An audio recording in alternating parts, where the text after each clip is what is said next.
Erokamano kuom keto Ramogi TV kaendi. Koro wadonjo kidieny mar ariyo mar chenro mar duol kamogo mbaka gi wendo wa modhi Alman kodwa studio ka Professor Tom Ojiende en senator ma Kisumu. Erokamano anyako miwa sechegi Prof. Erokamano Trevor.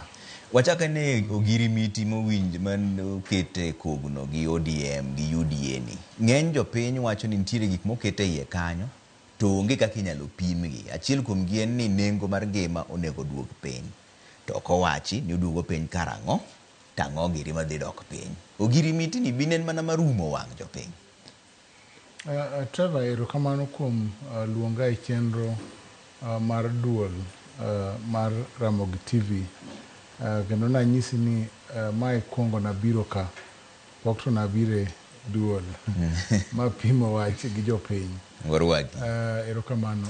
Mokuongo daher wacho ni ogirimiti kata agreement manotimore kind UDA gi ODM ne en agreement mane olengo gik moko 10 point agenda. Kendo achiel kuom en weche mag duoko ngima piny. Duoko ngima piny en ni bero economy kata bero uchumi kata ngima masani mondo wayud kaka waloso gik mosebedo ka tek e piny ka ma en nengo mag gik ma jo Kenya tiyogo odiochieng' kodiochieng', nengo mar mogo makoro bosedok piny, nengo mar unga ngano makoro bosedok piny, nengo mar sukari makoro bosedok piny kang'iyo giga mokalo.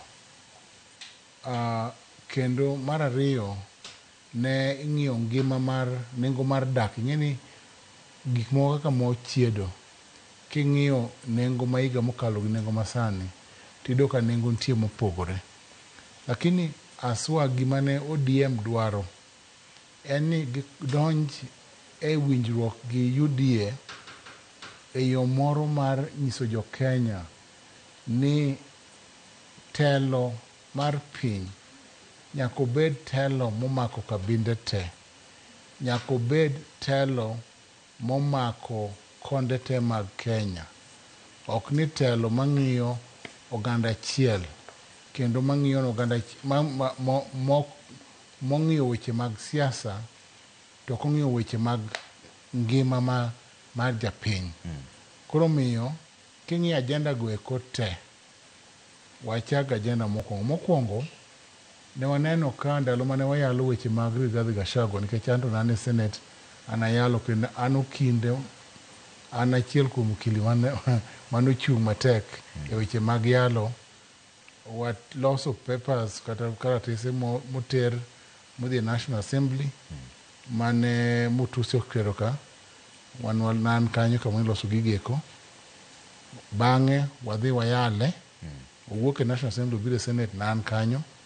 Bang'e odhi e court kendo pod wan e court wayale nyaka sani.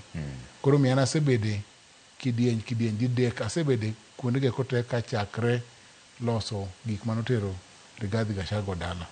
Koro en wach mang'eyo maler.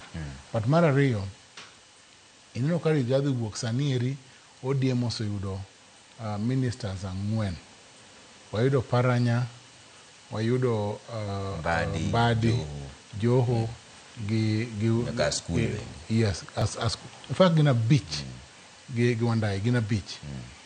Koro mane mokwongo nyiso ni ka wadhi mbele ang'eni sani eri Raila Amolo Odinga kata Baba sani tieko consultation kata winjruok gi jo siasa moko mondo ng'e ni weche mag permanent secretaries mako idhi yier gieki kech ang'eni odhi yier over 12 idhi mi jo ODM 12 mokalo 12 komiwa 12 gi ang'eni sani Baba consol kata winjore gi kidienje groups mopogore opogore kaka odhi chiwo lemo gieki ne jo Kenya. Nikech Raila Odinga to en ng'ama ng'iyoga kamo ae kende, ok ong'iyo joluo kende, ong'iyo party te, ong'iyo Coast, ong'iyo jo Western kata jo Abaluya, ong'iyo Kisii, ong'iyo Central Kenya be jo ODM, ong'iyo Meru, ong'iyo Kenya mangima.